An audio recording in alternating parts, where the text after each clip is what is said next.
guys, welcome to Bastion Time. I'm your host Bastion. This is Nintendo News. Let's get to that news. An interesting interview with the Triforce Heroes dev team where they talked about a lot of interesting things like why they completely cut out voice chat, and also that there was a costume idea that they had in mind that they ended up having to cut it.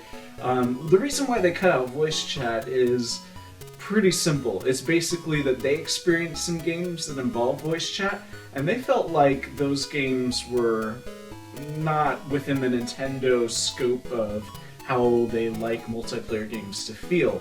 Even things like where there were 3 of them in the development studio sitting together playing it, there would always be somebody who was more experienced, and that person, they said, would just end up telling the less experienced person, go do this, go do that, go do this thing. And then the less experienced person wasn't having as fun of a time. They didn't feel like they were being as autonomous of a player. They were basically just being a robot for the first person. So that's why we have those chat icons, is to really limit the ability of the other players to input.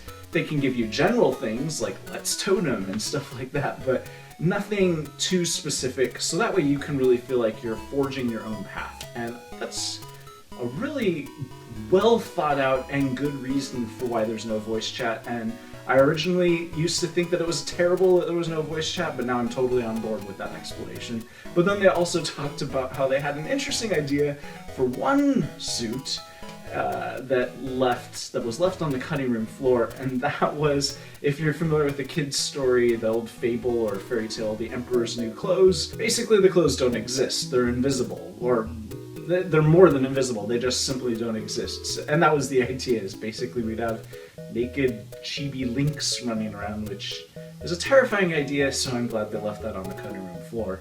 Our next story is about a costume that they did create, but didn't actually implement in the game, and I don't want to give it away too much. It's very interesting and unique. It was found in the game in the source code, or no, somebody actually was able to get screenshots of it and stuff, so if you want to check those out, there's a link for you in the description. That's it for this episode of Nintendo News. See you guys tomorrow for more news. Bye guys.